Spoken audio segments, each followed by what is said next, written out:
It's not unusual at all to see gamers online go "Oh, whoa, whoa, whoa, whoa," when you criticize their favorite video game. Because on average, we are quite bad at admitting that the games we play are not always perfect. And the gamers that go "Whoa, whoa, whoa," most often when you criticize their games are for sure the MMO fans. But even so, many years ago, I used to hear this joke all the time. Usually it was about World of Warcraft or about League of Legends, or at least those were the versions I kept running into. And it went something like this. How do you find out why World of Warcraft sucks? You ask a World of Warcraft player. How do you find out why League of Legends sucks? You ask a League of Legends player. And for League of Legends, I think that joke still holds up. People love to shit on that game, but if you're actually honest, it's very well made, okay? I mean, it's pushing 20 years old and it's still the most played MOBA and one of the most played games overall on the entire planet. That's for a reason. Of course, there are things that suck about it, but pointing those things out rarely gets you hate from the League community. If anything, people will probably cheer you on while you shit on their favorite game. And that's rare, and that's actually a really good thing. Like 2 or 3 seasons ago, people really didn't like how mythic items worked. And guess what? Next season, they were gone. And most people were complaining about it online, and that played a huge role, maybe the biggest role in that change. Now, to come back to World of Warcraft for a second, but don't worry, this isn't just a World of Warcraft video, but World of Warcraft is such a clean example of what I think happens with MMO communities in general. Because a few years ago, WoW players were actually pretty good at criticizing their own game or accepting outside criticism. Warlords of Draenor, Battle for Azeroth, and Shadowlands were widely considered bad expansions because they were bad expansions, and complaining about them was not controversial at all. It was the default opinion, everybody was doing it, every forum, every YouTube channel, every creator from Preach to Asmongold to Mad Season, everybody was pointing out these huge problems that these expansions had. Most people agreed, and that's the important part. The community didn't treat criticism like an attack. It was more like, yeah, we love this game, but it sucks right now, so Blizzard, please fix it. And I think that mentality only existed because players felt safe. Even when World of Warcraft had bad systems like Azerite Power or Island Expeditions, people still felt like they were playing the MMO, the king of the genre. So criticizing the game didn't feel threatening to them. You could admit problems because you never felt like you picked the wrong game. Yes, my game is flawed, but I'm still making the right decision. I'm still playing the biggest MMO, and the biggest MMO must be the best, right? But that started changing around Battle for Azeroth, especially and because Classic released. Suddenly, World of Warcraft players weren't just World of Warcraft players anymore. They were split into retail players and classic players. And now there was something new: comparison. If you criticized retail by comparing it to classic, retail players got very defensive. And if you criticized classic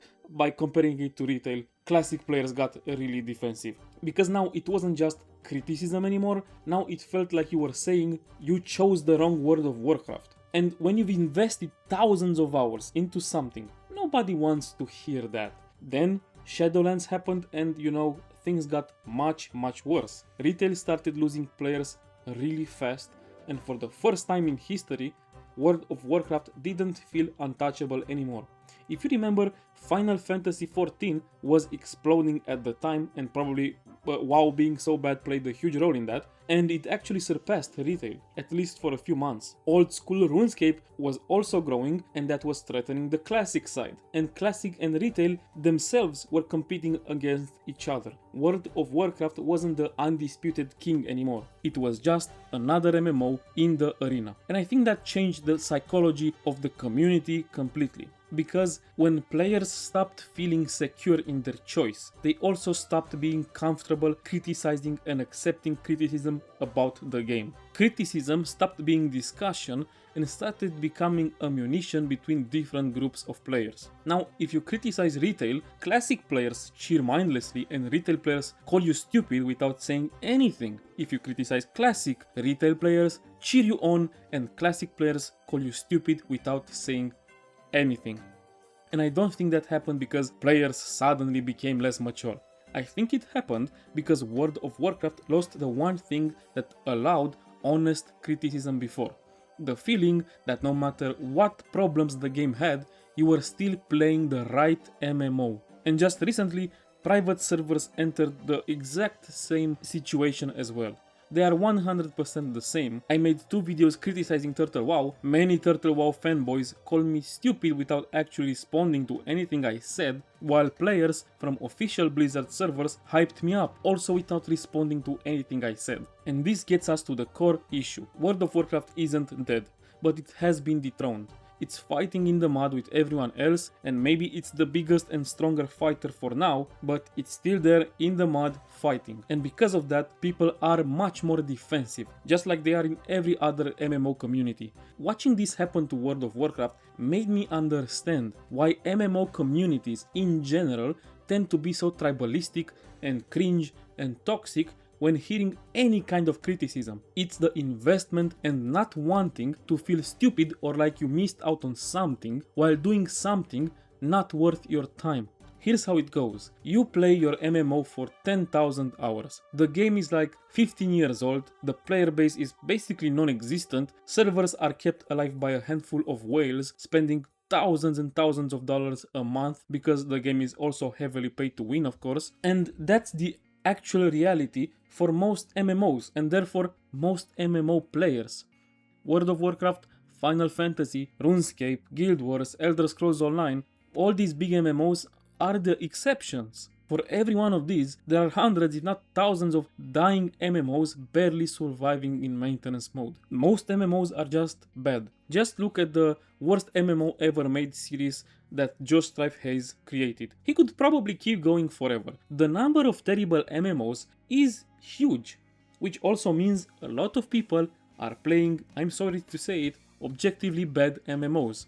And it makes sense why most MMOs are bad and fail. Because MMORPGs are the hardest genre to make. They're super expensive, super complex, and incredibly hard to sell because players already invested years into other games. Convincing someone to abandon that thousands of hours for a new MMO that might die in 2 years and they might not even like it, that's a very hard sell. So naturally, most MMOs fail. Some probably know they will fail from the start and just hope they catch enough whales to stay profitable for a while. Most either enter maintenance mode and become heavily paid to win and never get any kind of updates again, or they just shut down. That's the reality for most MMO players. A silent majority. Many of these smaller MMOs barely even have forums or creators covering them. So they are basically invisible unless you already play them. And when people still play objectively bad MMOs like Metin 2, Fiesta Online, Ion, Cabal Online,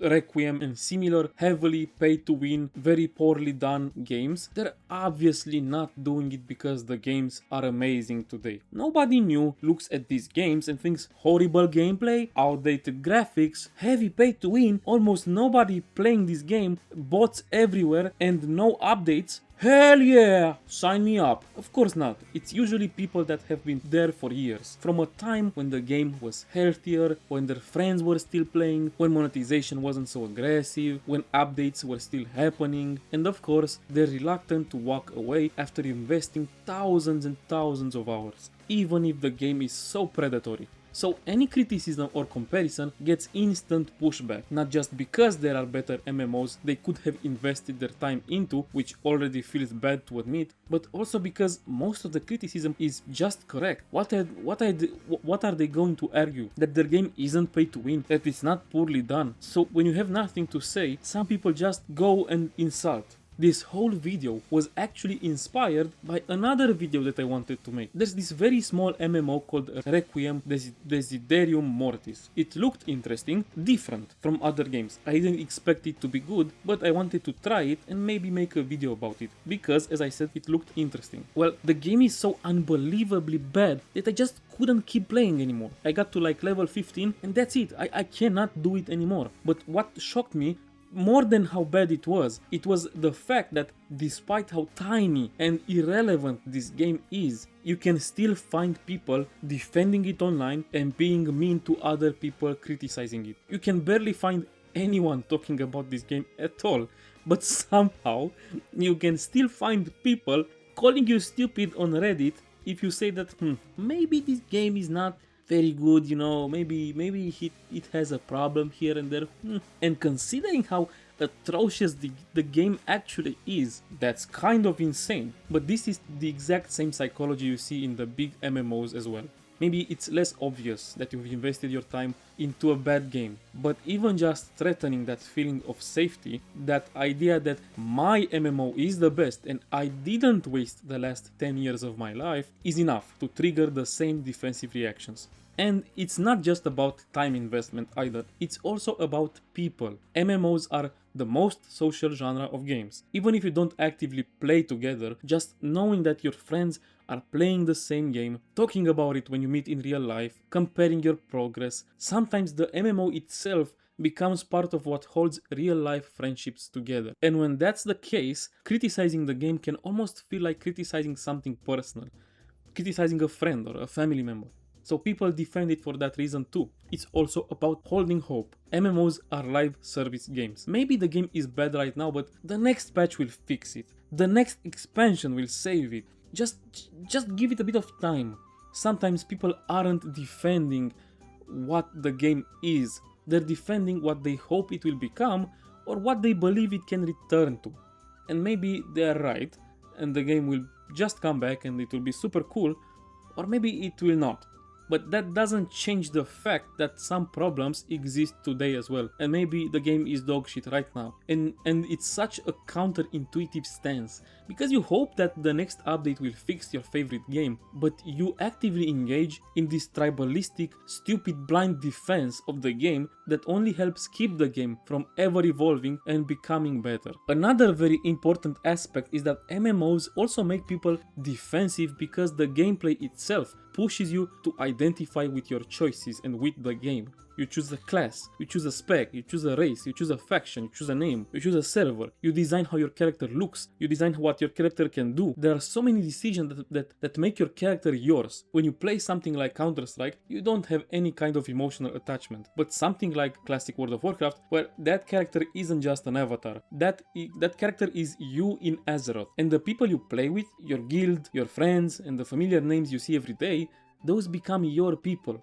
That becomes part of how you see yourself in that world. Think about this. You meet someone in real life, you found out they also play your favorite MMO, and when they tell you what class they play, you instantly feel like you understand them just a little bit more. Sometimes you maybe like them a little bit more too, or maybe a little bit less, depending on the answer. And that happens because in MMOs, these choices actually say something about you, about your tribe. Just like the MMO you play says something about you. Humans are tribal by nature, and MMOs constantly reinforce that instinct. Through factions, guilds, classes, communities, they train you, not on purpose, but they do train you to slowly feel like this is part of who you are. It becomes instinct. It feels bad to accept that not just your time investment, but your choices and who you are, they are also part of an MMO that maybe is not the best. Maybe it's not the best even for you. But I already have my paladin, and I played this game on that paladin for the last 20 years. How could I stop now? And lastly, I also think something else is happening. A lot of players aren't defending the game as it exists today. They're defending the version they fell in love with years ago. When someone criticizes their MMO, they're not thinking about today's problems. They're thinking about the nights they stayed up with friends, their first raid clear, their first guild, the first time they felt part of something. So when you say that the game sucks, what they sometimes hear is that thing that meant so much to you isn't special. And this happens so often because the reality is that most MMOs that get past a certain age are just worse than they used to be. And there are not that many exceptions from that rule, which is another interesting topic to talk about, and I plan to make a video about that as well. So if that sounds interesting to you, make sure you subscribe so you can see that video when it comes out. It would help me a lot. Anyway, so that's the thing. MMOs are good sometimes, despite their problems. They can be about community, investment, comfort, friends, and I'm not saying that isn't enough. that's more than enough. If you tell me you still play some random dogshit MMO because it's something you and your best friend have shared for so many years, I completely get it and I think that's super cool and I wish I had that. If you tell me you still play the game because you know every corner and that world just feels comfortable, it feels like home to you, despite all the problems, that also makes total and perfect sense. And even if you tell me you play because you feel bad walking away after investing so much time, yeah, that's the sunk cost fallacy. It's probably not the healthiest reason, but I still get it, I still understand it. At the end of the day, all MMO players go through that feeling at some point. No MMO is perfect. Every single MMO has problems. But for the love of God, stop defending everything and just have a fucking discussion. It's way more interesting. And it's also the only way that your MMO might actually improve. Maybe, who knows. Engage with criticism, don't just call me stupid and invent arguments when you try to defend something that you know isn't good. And obviously, not every criticism I make or anyone else makes is automatically correct. If I say something stupid, I want people to call me out. What I'm saying is this: if someone criticizes something in your favorite MMO, and deep down you know they might have a point, or you simply don't have a real argument against it, don't force it. Not because of investment, not because of nostalgia, not because of pride, just fucking talk about it, like a normal human being. Because at the end of the day, discussions make games better. Anyway guys, this is the video. Please make sure to subscribe to the channel if you liked the video and give the video a like as well. Let me know what you think in the comments down below. I really am looking forward to talking to you in there. Big thanks if you watched all the way through, and until the next time, peace.